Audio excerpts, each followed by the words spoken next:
So update tayo mga ka-farmers, no? 4 na araw po sila ngayon. Ngayon, lalo na po kahapon, 26 ba ngayon o kaya 25. Kahit saang lugar po dito sa Pilipinas, mga ka-farmers, ano? Talagang grabe yung hangin, lalo kahapon, napakahangin. Kaya ang ginawa po natin, ito, nilagyan po natin ng ganito, oh. Ayan, no? Yung aking kulungan. Yan, para po medyo makulob ng kaunti yung init na nanggagaling dito sa ating mga heater. Hindi po kinaya eh. Dati yan lang po yung ginagamit ko eh, mula day old. Pero ngayon 4 days na po sila, hindi po kinaya nitong nag-iisang yan. Kaya nagdagdag po tayo ng tatlong lata. Kaya ngayon po mga ka-farmers, oh, tingnan nyo, mga nakabuka po yung mga bibig ng mga to. Yung mga tuka po nila. Walang umpugan lang doon kasi nung magsalita ako eh nagtakbuhan sila. Kapapasok ko lang kasi eh. So dapat po ganito. Ganito po yung init. So ito po mga ka-farmers, so 35. So dapat po ganyan po yung init. 35 Celsius. Gawin po nating 35 hanggang 1 week. Mabuti nga po ngayon kasi hindi na po masyadong malakas ang hangin. Naku, kahapon talaga napakalakas ang hangin dito. Kaya gumawa talaga ako ng paraan. Dinubol-dubol ko kasi nakakatulong din kasi ito eh. Kasi yung bubong natin is pawod. So yung init lumulusot po dyan sa taas. At saka malaki po yung area. Samantala nung malagyan natin nito, lumiit po yung area. Kumbaga yung init medyo nakulob dito. Natrap po yung init. Kaya maganda po talaga pagka mayroong ganyan. Mamaya-maya lagyan po natin ulit yan ng uling. So maglalagay po tayo ngayon mga ka-farmers ng uling.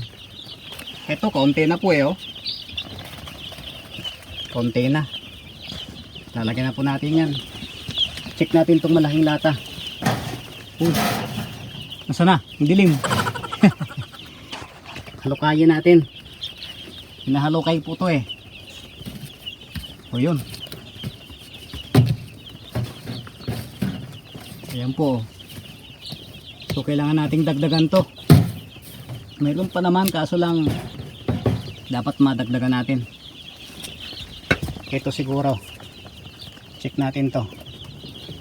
Medyo malamig na. Yan.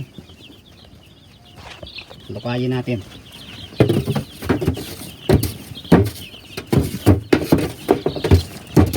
Usok. Yan, lumalabas yung usok. So kailangan ng dagdagan. Medyo malamig na kasi.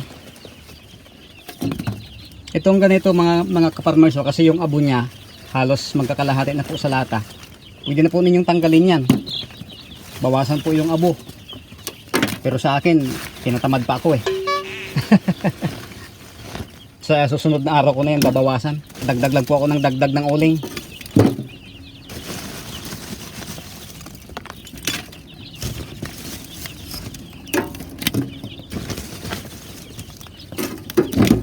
Pag umapoy po yan, saka po natin tambakan ng rice hull.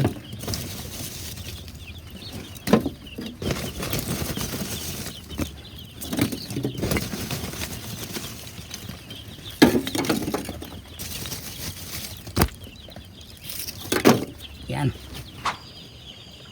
So ito po mga ka-farmers, naka plain water muna tayo ngayon. Mula po nung dumating sila, nung ating pinainom po yun ng asukal 24 hours, tapos nag plain water na po tayo hanggang ngayon. Eto, wala pa pong vitamins yan. So yung ating nilagyan kanina ng uling, napakainit na po. Umuling na sila ngayon, umuling na. Tingnan natin. Ayan, so ito po mga ka-farmers, oh. So ayun na. Kailangan na siyang lagyan ng rice hull. Oh, ang init. Ang grabing init. Meron pa tayong isa doon. Ito, pakita ko po sa inyo para po makita po ninyo. Ayan. Sina po yung ating mga sisiw. Mga ka-farmers yan, oh. Ayan. Yan po, mga nakabuka po yung kanilang mga tuka. Check natin kung ilang ano. Dito pa lang. Uy, bakit? Teka. Surface natin. Yan, surface. Oh, 46. Grabe. Kaya dapat talaga malagyan siya ng rice hull. Dito. Sa baba. Oh, yan, 35. Itong lapag. Tingnan natin yung ating mga sisiw. Ayan po mga ka-farmers, oh. Sa init po yan. Po mga nakabuka. Ayan. So maglagay po tayo ng rice hull dito sa ating uling. Ayan, grabe yung uling, oh. Ayan po, medyo lumamig po ng kaunti kasi nalagyan na po natin ng rice hull. Pati po yung malaki na yan. Yung isa sa may dulo. Nalagyan po natin yung pati ito. So yung init. Tingnan nyo mga ka-farmers, yan. Yung aking braso. Yan, oh. Para akong naliligo sa pawis. Ito po mga ka-farmers, oh. Tingnan nyo. Ayan. Yan po yung patunay na talagang napakainit. Kasi isipin nyo na lang po yung pag kayo po ay nabibilad sa araw na 35 Celsius degree. Yun po yung init na yun na mararamdaman nyo. Talagang mainit. Parang gustong gusto nyo na maghanap po ng puno at ng hangin. O kaya pag nasa bahay kayo, gusto nyo na mag-electric fan. So sa ating mga alaga, 35 degree sa loob ng isang linggo. So para po maganda po yung ating mga alaga. No? Kaya po mga ka-farmers, pinapakita ko po sa inyo yung pawis ko.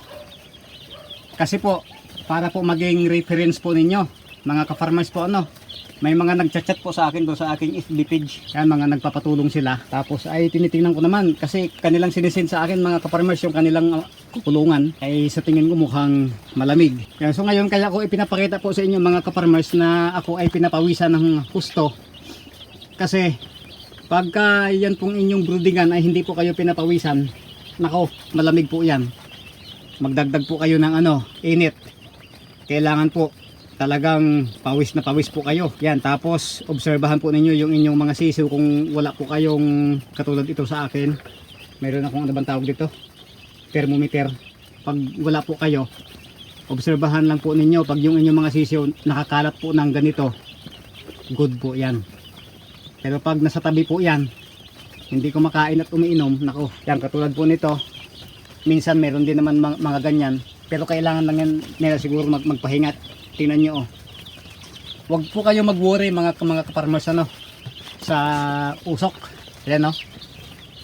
Natalakay ko na po yan doon sa unang video na ito, na pag may usok, kasi paitaas lang po yan kahit po may harang yan dyan, maghahanap po pa rin ng yan, madadaanan. Huwag lang po ninyong papahanginan para hindi po mabulabog yung usok at sumayad. So ilagay ko muna yung tubig na puro, wala pa pong vitamins. Bukas pa ako maglagay ng vitamins. Dapat mayroon na yan ngayon kaso lang nakalimutan ko.